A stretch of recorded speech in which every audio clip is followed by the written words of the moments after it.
Hello, this is Travis with Invictus Gymnastics. Today we're going to discuss the hollow body and why gymnasts use it. I feel like this is a really important thing for people to understand, and I think that if you give it some good thought, you might think about how this applies to your CrossFit or how it doesn't. Okay. So some of the things that I want to cover is, first of all, what is a hollow body shape? Okay. Secondly, how is it used in tumbling and vaulting in gymnastics? And thirdly, how is it used for swinging on bars? First thing, hollow body is essentially just this shape here, okay? That shape is the ribs and hips being kind of close together, and what it does is, if done correctly, there should be kind of an unobscured line that comes all the way through here with no bumps or angles in it, okay? It is a slightly curved, very smooth, gradual line that goes from the top of the hands to the bottom of the foot in one complete shape, okay? The way that it's used in gymnastics is during tumbling and vaulting. We're going to start with those because they're very similar, and they are very much like a Roman archway. Okay, so in a Roman archway, if you could just imagine where this green is, that is a complete archway and the building is above. The Romans built the arches to take all the weight that's above and then divert it down toward the ground. Tumbling works very similarly. Okay, when you come out of a round off into a back handspring, when you land, you should be in that hollow shape, which is just like part of that Roman archway.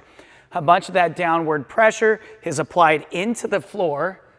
This orange light up stuff is pressure, right?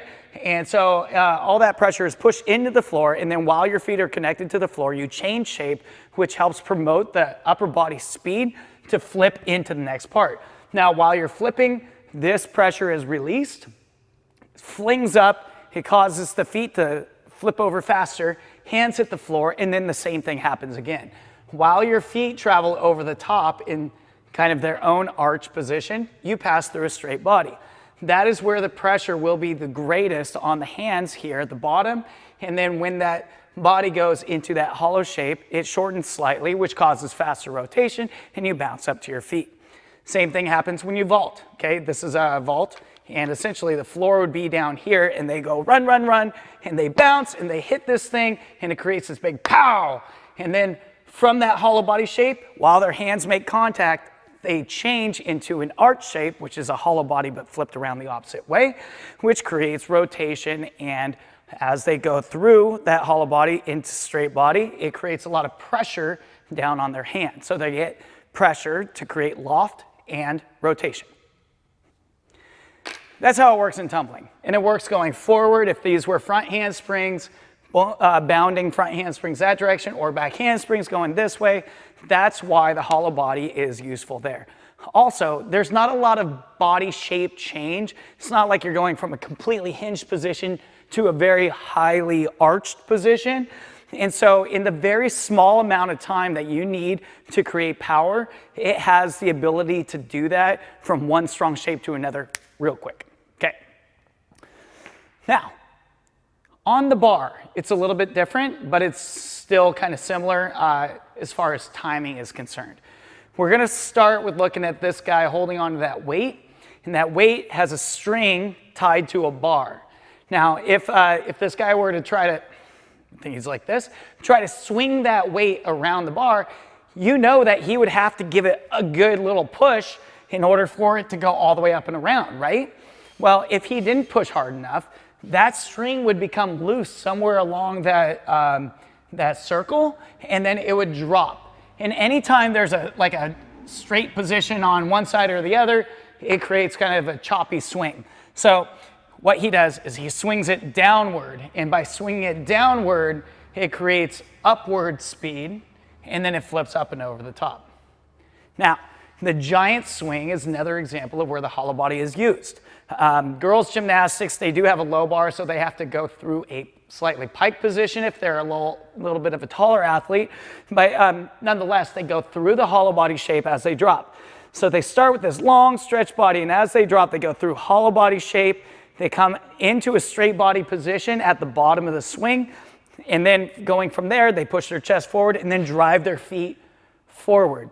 Now, do keep in mind that with the rock, if the string were to break, say here, then that rock would actually go out that way, right?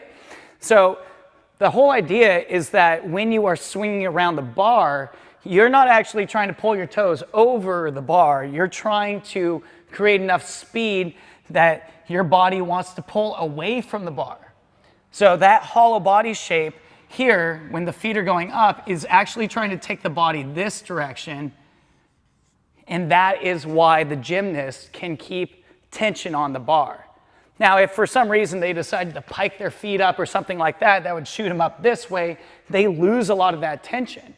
And that tension is really important to have in order to get their body to go through that full lengthened out position, which is what makes it a giant swing. Now, the reason why I wanted to talk about this, number one, I think it's a fun thing to understand. Number two, I want you to consider what you're doing in your CrossFit gym. Are you doing hollow body holds? Are you doing hollow body hangs? Are you doing hollow body kipping? If you are, I want you to consider why. Is there a static, like a solid hold in the hollow body shape on any of these movements? No, they go through pretty quickly. Not saying that hollow body hold is not a great exercise, because it absolutely is. Static holds are amazing for your body. But if you're training it for kipping purposes, I want you to kind of consider why. Wouldn't you think that kipping would require the movement, the contraction, not the static hold? Those are different types of movements, and they utilize the muscles differently. Also, when considering kipping on a bar, should you be kipping to swing around the bar? All food for thought. Now, thank you guys for watching. I would love to hear what you have to say about the hollow body position, because there is one place in gymnastics for CrossFitters that I think would be an appropriate place to really utilize a hollow body position, and that is on the ring swing. But I would like to hear your opinion. So in the comments below, please fill them up with your thoughts. Let's keep this a very mathematical and physics-based conversation, and that way we can keep with the facts, because we know facts are really important. All right, thank you for watching. I'm Travis with Invictus Gymnastics, and I hope you're all being safe and well.